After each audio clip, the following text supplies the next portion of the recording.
আসসালামু আলাইকুম সমস্ত ভিউয়ার্সদেরকে। আজকে আমি আরেকটা জলপাইয়ের নতুন একটা রেসিপি করছি, আচার।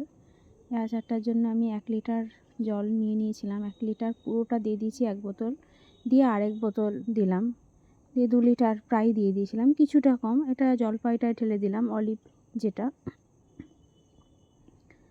দেখো এটা ফুটে গেছে, আমি আর এটা দেখাচ্ছিলাম না, জলটা গরমই ছিল, দিয়েতে ফুটে গেছে। এটা ফুটে যাওয়ার পরেতে এটাকে তুলে নিতে হবে। এই আচারটা দারুণ টেস্টি, মানে বলে বোঝাতে পারবো না, দারুণ টেস্টি। তো জলপাইটা ফুটে গেছে, দেখতে পাচ্ছ জলপাই পুরো ফাটা ফাটা হয়ে গেছে।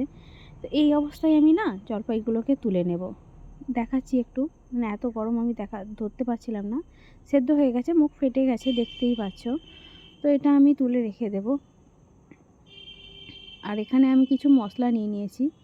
মশলাগুলো দেখো, এগুলো প্রথমেই আছে লঙ্কা, লাল লঙ্কা, ধনে, মেথি, এটা আছে রসুন এখানে, তারপরে 5 ফোড়ন, ছোটো এলাচ, বড় এলাচ, দারচিনি, কালো জিরে, লবঙ্গ, মৌরি, সমস্ত কিছুই আছে। আবার এখানে জিরেও আছে, গোটা জিরে আছে। তো আমি এগুলো সবগুলোই রোস্ট করে নেব। রোস্ট করে নিয়ে এটা আমি কি করব, প্রথমে রোস্ট করে নিয়ে দাঁড়া করে পিষে নেবো, মানে একটু গোটা গোটা থাকে যেন, সেই মতো আমি পিষে নেবো। এটা আমি তুলে নিচ্ছি, মশলাটা তো দেখিয়ে দিলাম। এটা আমি তুলে নিচ্ছি, পুরো ফেটে পুরো জলের সঙ্গে পুরো মিশে যাচ্ছে। আচ্ছা, কেউ যদি এভাবে না করো তো স্টিম করেও নিতে পারো। তো একটা ছান্তা মতো বসিয়ে ওর ওপরে নিচে জল দিয়ে তার উপরে জলপাইগুলোকে দিয়ে ভাপিয়েও নিতে পারো। ভাপলেও ওটা সেদ্ধ হয়ে যায়, কিন্তু ওটা একটু সময় লাগে। আমার যেহেতু অনেকটা জলপাই ছিল, তো আমি ওই জন্যে এটা কী করলাম, আমি এই জন্যে সেদ্ধ করে নিয়েছি। দেখো পুরো জামবাটিটা 1 জামবাটি, এটা অত বড়, তো ওই জায়গাটায় এতটা তো ছানা যাবে না। তো তারপরে আমি কি করেছিলাম, এটা অন্য জায়গায় ট্রান্সপ্লান্ট করে নিয়েছিলাম।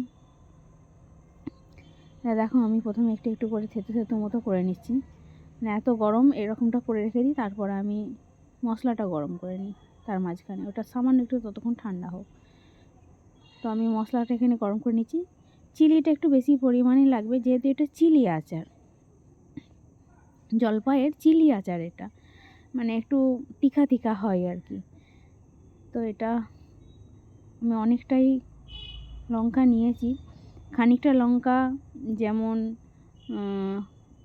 একদম দারদারা থাকবে, একদম গোটা গোটা থাকবে, ওরকম সাইজের করে নেবো। আর কিছুটা ওই মশলার সঙ্গে একদম পুরো পিসবো না, খানিকটা একটু গোটা গোটা থাকবে, সেরকমভাবে পিষে নেবো। দেখতেই পাচ্ছ লঙ্কাটা হয়ে গেছে। এরপরে আমি দিয়ে দিচ্ছি মেথি, আর দিয়ে দিচ্ছি এখানে ধনেটা। এই দুটোকে একটু গরম করে নেবো। আমি আলাদা আলাদা করেই করে নিচ্ছি, একটু বোঝারও সুবিধা হলো, আর এটা গরম করতেও একটু সুবিধা হয়। মেথিটাতে একটু সময় লাগে, আর জিরেটাও, এই ধনেটাও একটু সময় লাগে। ওই জন্য এই দুটোকে আমি আলাদা করে রেখেছিলাম। এই দুটোকে আলাদা করে নিয়ে এই দুটোকে আমি ঢেলে নেব, তারপরে আমি আবার দেব। এটা দেখো গরম করে নিচ্ছি, হালকা গরম করে নিলে, একটু ঠান্ডা হয়ে গেলে তখন দেখবে একদম ক্রিস্পি হয়ে যাবে। আমি প্লেটটাই ঢেলে নিলাম। এবার আমি দিয়ে দিচ্ছি 5 ফোড়নটা, আর বড় এলাচটা, আর ছোট এলাচটা। বড় এলাচ 2টো নিয়েছি, আর ছোট এলাচও 3টের মতো নিয়েছি, 3-4টের মতো নিয়েছি। তো এটা রোস্ট হয়ে গেছে, এটাও আমি ঢেলে রেখে দেবো। তো পেষার সময় সব একসঙ্গেই পিষতে পারো, এতে কোনো অসুবিধা নেই, কিন্তু রোস্ট করার সময় আলাদা আলাদা করলেই একটু ভালো হয়। কোনটা বেশি পুড়ে যায়, কোনটা তাড়াতাড়ি রোস্ট হয়ে যায়, এগুলো তো বলা যায় না। ওই জন্য এগুলো একটু, আমি দেখলাম ওটাতে এলাচটা না হচ্ছিল না, গরম হচ্ছিল না। আমি আবার ওই জন্য এলাচটাকে না তুলে নিয়ে আবার এলাচটা দিয়েছিলাম। ওই জন্যই বলছি না যে আলাদা আলাদা করে করে নেওয়াই ভালো। এটাতে আছে জিরে আছে, দারচিনি আছে, আর ব্ল্যাক পেপার আছে। এটাকে আমি একটু গরম করে নেবো। তো দারচিনিগুলোকে আমি একটু ছোটো ছোটো করে ভেঙে নিচ্ছিলাম, যাতে তাড়াতাড়ি গরম হয়ে যায়, আর মিক্সিতে পিষতেও যাতে সুবিধা হয়। ওই জন্য এটাকে আমি ভেঙে নিচ্ছিলাম, সরি। তো এটাকে আমি এখন গরম করে নিচ্ছি। এটাকে আমি আর ওই কাঠের চামচটা দিয়ে চালালাম না, নাড়াতে নাড়াতে দেখলাম হয়ে যাচ্ছে। তো আমি এটাকে একটু ঠান্ডা করে নেবো, তার মাঝখানে ওটা আমি একটু পিষে নেবো। এটা একটু হালকা ঠান্ডা হোক, নাহলে মিক্সিতে পেষা যাবে না। মিক্সিতে পিষতে গেলে মিক্সিও তো গরম হয়ে যায়, তখন মিক্সি পুড়েও যেতে পারে, আবার এটা রঙটা একটু কালচেও হয়ে যেতে পারে। তো আমি এগুলো সব একসঙ্গে রেখে দিলাম। তো এটাকে আমি এবারে পিষে নিচ্ছি।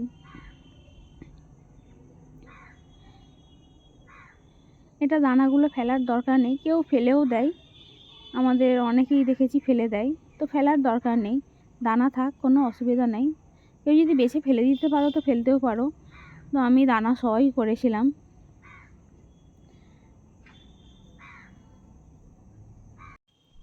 দানাটা থেকে গেলে কি বলো তো, দানাটা থেকে গেলে অনেকটা বলে মনে হয়, তো দানাটা ফেলে দিলে ওইটা সলিড থাকে। তো এটা আমি কড়াতে তেল দিয়ে দিচ্ছি, এটা তেলটা দিয়ে দিলাম, একটু অনেকটা পরিমাণে সর্ষের তেল লাগে। আর এখানে আমি তেলটা গরম হয়ে গিয়েছিলো, ওই জন্য আমি রসুনটা দিয়ে দিলাম। রসুনটা কুচি কুচি করে কেটে নিয়েছিলাম, আর ওটা কাটা দেখালাম না। এই আচারটা করতে কিন্তু অনেকক্ষণ সময় লাগে, অনেকক্ষণ, প্রায় 1.5 থেকে 2 ঘন্টা। এখানে আমি 3টে আবার শুকনো গোটা লঙ্কা দিয়ে দিয়েছি। এখানে আমি আবার 5 ফোড়ন দিলাম এই তেলটার সঙ্গে, প্রায় 1 চামচের মতো 5 ফোড়ন আছে এটায়, 1 চামচের মতো আমি দিয়ে দিয়েছি। আমাদের না অ্যাকচুয়ালি না কুকিং করে করে আমাদের আন্দাজ হয়ে গেছে। যারা নতুন আছো তাদেরকে বলবো, তোমরা একটু মাপটা, আমি যেটা বলছি ওটা 1 চামচ পরিমাণ ছিল, এটা 2 কিলো জল, 2 কিলো জলপাই ছিল। তো এটার জন্য এই পরিমাণটা একদম বেস্ট। আমরা কি বলতো অনেক দিন থেকেই কুকিং করছি, তো তো আমাদের একটা আন্দাজ এসে গেছে, আর সব সময় মনেও থাকে না যে পরিমাণটা দেখিয়ে দেবো। আমি জানি এটা কতটা পরিমাণ সাইজ, সেটা তোমাদেরকে বলে দিলাম। তো দেখো কতটা হয়েছে। এটা যদি দানা ফেলে দিতাম আমি, কিন্তু এতটা কিন্তু হতো না, কমে যেত। এটা আস্তে আস্তে নাড়বো, নাড়তে নাড়তে ঠিক হয়ে যাবে। আমাদের ছোট জায়গাতে করাও অভ্যাস আছে, বুঝতে পেরেছো তো, আর বড় জায়গাতে করাও অভ্যাস আছে, তো অসুবিধা নাই। কিছু কিছু সময় মানিয়ে সব কিছুটাকেই নিতে হয়, এর নামই সংসার। তো এটাকে আমি বারবার উল্টে পাল্টে নিচ্ছি। তেলের দিকটা যেটা নিচে ছিল সেদিকটাকে আমি আস্তে আস্তে ওপর দিকে তুলতে তুলতে দেখো মেখেই গেছে তেলটা পুরোটা। এটা কিন্তু তেলের আচার, তেল দিয়ে মিষ্টি আচার, আবার ঝাল অনেক রকমই আছে। তোমরা ভাববে হয়তো আমি পাগল হয়ে গেছি। না না, আমি পাগল হই না, আমি ঠিক কথাই বলছি। তো এটা খেতে কিন্তু দারুণ লাগে, দারুণ। একবার কেউ বানিয়ে খেও, তোমাদের সকলকেই ভালো লাগবে, সকলকে। তো সকলকে বলছি আমার এই চ্যানেলটা একটু সকলে please like, share, subscribe and comment করে দিও। যারা পুরানো আছো তারা তো সকলেই কমেন্ট আর সাবস্ক্রাইব করেইছো। এটা আমি হলুদ দিয়ে দিলাম, 2 চামচের মতো হলুদ দিলাম। এটা ছোট চামচ তো ওই জন্য 2 চামচ, মানে চামচের হিসাব করলে এটা 2 চামচ। আর এটা কাশ্মীরি রেড চিলি পাউডার, এটা যতটা ছিল ততটাই দিয়ে দেবো আমি, খানিকটা রেখে দিয়েছি যে আবার নেড়ে নিই, তারপরে আবার দেব। তো যেটা বলছিলাম তোমাদেরকে, মশা উড়ে আসছে। তো সংসারী মেয়েদেরকে না সব কিছুই একটু মানিয়ে নিতে হয়, তাহলেই দেখবে সংসারের সমস্ত সুখটা বজায় থাকে। সব সময় বলা যায় না যে এটা জিনিসটা এটাই হচ্ছে না, একটু বড় জিনিস কিনতে হবে, কারণ সব সময় হাতে টাকা পয়সা থাকেও না, কিনতে গেলে অনেকটা পয়সার ব্যাপার। আচ্ছা, এটাতে আমি প্রায় চিনি দিয়েছিলাম 700-র মতো, 700-র মতো এটাতে আমি চিনি দিয়েছিলাম। আর একটু পরিমাণে চিনি দেবো, এটা একটু ঝাল মিষ্টি আচার তো তেলের সঙ্গে, তো সমস্ত কিছুটা ব্যালেন্স করতে হয়। যেহেতু ঝালের সঙ্গে এটা হচ্ছে, ঝাল, টক, মিষ্টি সমস্ত কিছু ফ্লেভারটাই হচ্ছে, তো এটা একটু ব্যালেন্স করেই দেখে দিতে হয়। আমি একটু পরে আবার দেখে দেব।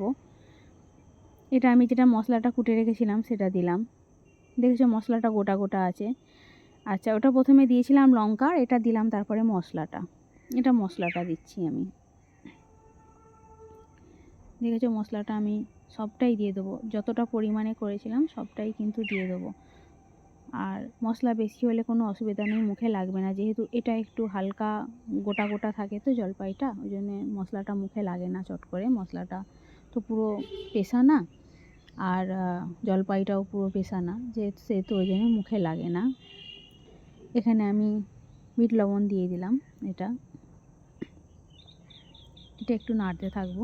তো এটা করতে না আমার অনেকক্ষণ কিন্তু সময় লেগেছে, অনেকক্ষণ। তোমরা বুঝতে পারছো না, হয়তো তোমরা দেখছো বাবা 11 মিনিট দিয়েছে, কিন্তু বলছে অথচ 2 ঘন্টা, 1.5 ঘন্টা, 2 ঘন্টা। কিন্তু সত্যি এটা করতে কিন্তু সত্যি সময় লাগে, সত্যি সময় লাগে। ঘড়ি ধরে যদি করো তো বলবে আমি এতক্ষণ রান্নাঘরে আছি। তোমরা ভাবতে পারবে না যে সত্যি এতক্ষণ তোমরা এই আচারটার পেছনে পড়ে আছো। অনবরত এটাকে নাড়া, অনবরত একটা কাজ করার সঙ্গে সঙ্গে আরেকটা কাজ করা, এটা হয়ে গেলে সঙ্গে সঙ্গে আরেকটা জায়গায় তুলে রাখা।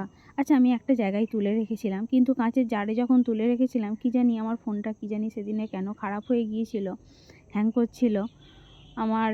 তারপর থেকে 2 দিন পুরো ফোনটা খারাপ হয়ে পড়েছিল। আমি তারপর থেকে কোনো ভিডিও দিতে পেরেছিলাম না, ছাড়তে পারছিলাম না। তারপরে আবার ফোনটা যদিও ঠিক হয়ে গিয়েছিল। আর তোমাদেরকে আরেকটা কথা বলে রাখি, আমার না কদিন একটু ভিডিও দিতে বা আর করতে প্রবলেম হবে, কারণ আমার হোস্টেল থেকে মেয়ে এসেছে, একটু মেয়েকে খাওয়া দাওয়া করানো আর করানো, এটা একটু আমার মেয়ে হোস্টেলে থাকে তো, মেয়ে বড়, তো ক্লাস 9 থেকে 10-এ উঠলো এবছর। তো ওই জন্য আমার একটু লেট হচ্ছে ভিডিও দিতে, হবেও একটু এ মাসটা। আর তোমাদের সকলকেই বলছি প্লিজ একটু সকলে দেখো, সাবস্ক্রাইব করো। বাই, আসসালামু আলাইকুম। সকলে ভালো থেকো।